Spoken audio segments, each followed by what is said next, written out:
Alright, what's up guys? My name is Zach, and today I am driving a 2022 Ram 1500 Laramie Longhorn. Up front is a 5.7 liter V8, and down below is an 8-speed automatic transmission. Now, I am super excited to be driving this here Laramie Longhorn 1500 because I haven't driven a Ram product in a little while. I did the TRX last fall, but that is a roided out stud of a truck. That's not really what most people are going to be buying. This is a little bit more common of a truck. Now, this is the Laramie Longhorn, which is a higher trim, but I want to see what Ram is doing at their normal level when they're not chugging Monster Energy like it's water. So that's what I'm here to do today. But before we get on to anything else, I have a website, zackpradel.com, where you can buy stickers and other merchandise when it becomes available. You could also submit your own vehicle to be reviewed by me through a quick and easy submission form, and you would get a video of your car just like the one you're watching about this Ram, and you could read my behind the scenes blog to see what I'm filming before it comes out on the channel. But let's get back to that 5.7 liter V8 making 395 horsepower. Well, this has been the bread and butter of Ram since it split away from Dodge in 2009. Ram is still made by Dodge and Jeep, Chrysler, Fiat, that whole conglomerate, and whatever they're deciding to call themselves this month. I believe it's Stellantis at the moment. But the 5.7 liter got its debut in 2003 in the 3rd generation Ram. This is now the 5th generation Ram, and it is still using pretty much the same engine. Now, they've added variable valve timing over the years and cylinder deactivation and things like that, but at its core, it's 20 years old. But I guess if it ain't broke, don't fix it. Now, while the 5.7 might be ancient, it does have e-torque, which was introduced in 2020. Basically, this replaces the alternator and 12-volt battery system traditionally found in the truck with a 48-volt battery system and motor that helps sort of fill in the gaps left by a gasoline engine. A gasoline engine has to rev up in order to make all of its power. Well, at the bottom end, a little motor will help out. Now, this does give the truck a 12,750-pound towing capacity with the help of this electric motor because it can help get all of that mass going. Once the mass is moving, you're good to go. So it helps do some of that heavy lifting, and that's what e-torque means. Now, it was just an option on the 5.7, but it came standard on trucks with the 3.6 liter V6. Like I said, paired to it is an 8-speed automatic. That has changed a lot since 2003, where they were originally 4-speed autos and 5-speed autos. They've worked their way up to 8 here for 2022. It's a decent transmission. It's not too loud or shaky or anything like that. Last but not least, of course, the Ram 1500 is 4-wheel drive, and we'll talk about how to select that a little bit later on. So that's about out of the way. Let's talk about the interior. Well, in front of me is the gauge cluster, and this is immediately obvious that this is a higher trim level. Off to the left, I have my tachometer and coolant temperature, and off to the right, I have my speedometer and fuel, and then I get a really nice gauge screen in the center. I love the graphics on this. I think Dodge and Chrysler has always done a really, really good job with their graphics. It looks cool. I like the dial looking range off to the right. I like the different selections that I can make, and I like how colorful it is. You know, that's always very telling to me. How colorful a screen is in the gauge cluster kind of equates to how nice a screen is. Most base models will get black and white screens, or maybe black and white with a little bit of blue, but this is a full color screen, and I really like that. What I don't like is the little flame things at the bottoms of the dials.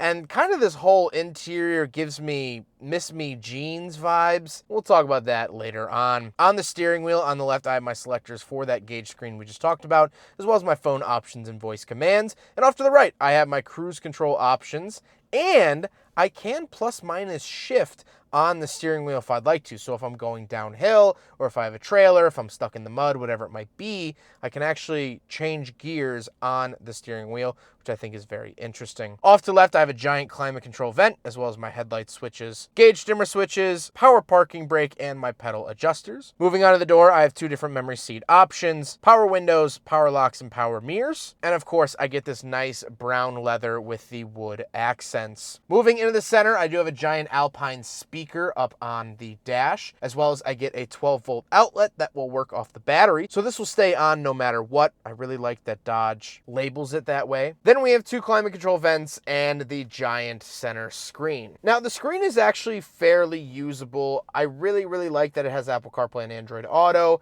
I can also go to vehicle and look at my mirror dimming or my rear view camera. I like those options. I don't really get any crazy gadgets or gizmos in here. I do have Amazon Alexa. I can run my heated seats and I can run my climate controls through this screen. I do have physical buttons off to the left and right. I really do like that, but what I don't like is that my heated seat options are in here. So if anything ever happens to the screen or anything like that, my heated seat options are going to be no longer available. So I wish that I had a physical button for that, but not the end of the world. Down at the bottom, I do have my trailer brake adjustments, trailer steering, as well as my tow haul mode, parking sensors, traction control, and rear parking sensors. Moving down below, I do have a little cubby with 4 USB ports and an aux port in the middle, tons of different media options. And then I have this little shelf for my phone. I really like the fact that they leave a cutout for your phone being plugged in.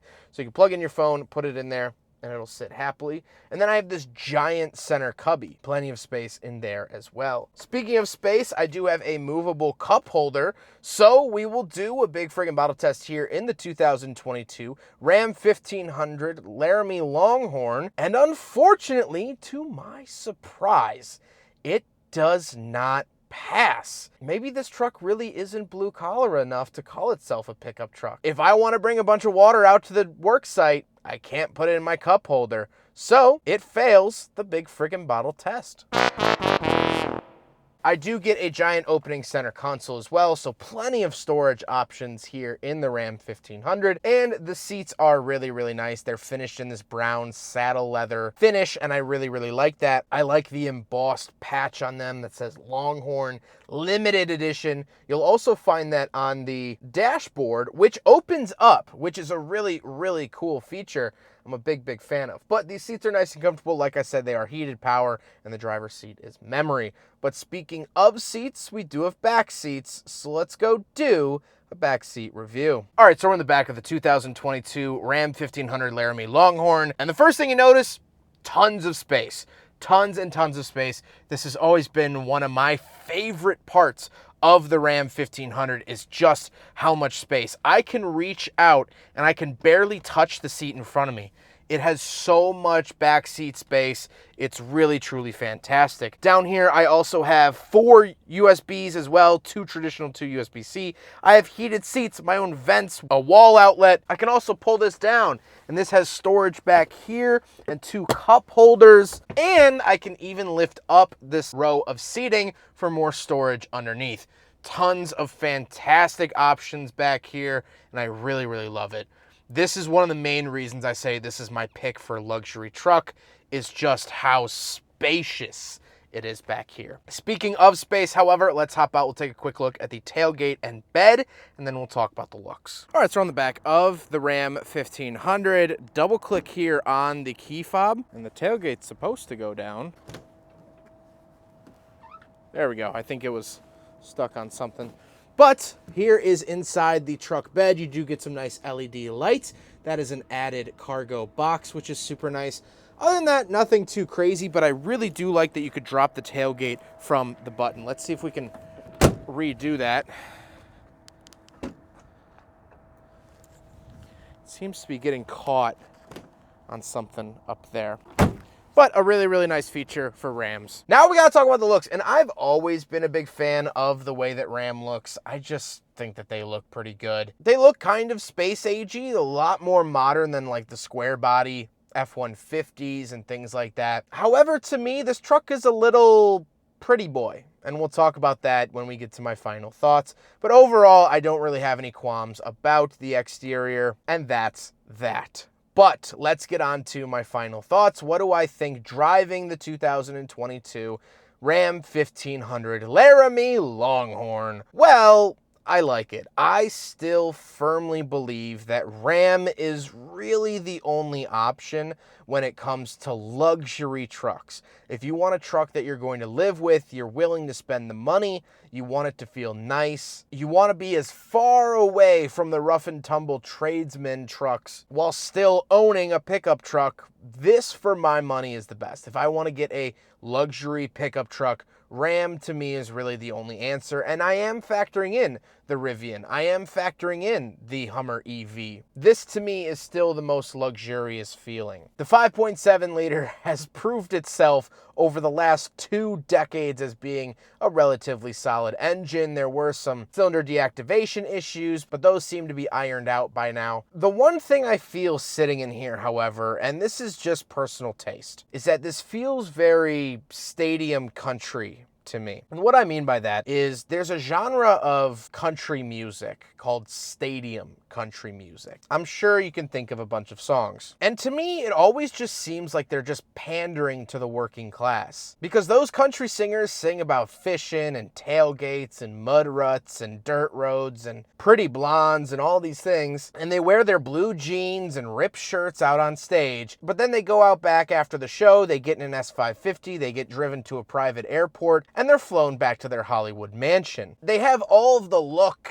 and they say the right words to be a country singer, but they're not. And that's sort of how this interior feels. I like the wood accents and the brass looking trim, and I like the patch on it, but something to me just feels a little phony. This truck isn't meant to do a hard day's work. This is what the CEO drives to the work site to associate with the people building the building, but let's be honest, he's not one of them. He's not out there framing in 110-degree sun. He's not lifting the buckets of concrete. He checks out the job site, shakes some hands, and goes back to his shiny glass building. That's how this interior feels. So I like the truck as a whole. I like the Ram 1500. I think it's a great truck. I like the luxuries of it. I like the driving feel of it, all that stuff. But this particular trim level, the Laramie Longhorn, and specifically the Longhorn accents, it just seems a little gaudy, I guess is the word I'm searching for. See, this is what I mean. Who asked for a belt buckle on the back of the seat? Why? So buy a Ram if you want a nice truck, but me personally, I would skip this trim level. But I hope you guys enjoyed it. Don't forget to rate the video, comment on the video, and subscribe if you really liked it. Take care, guys.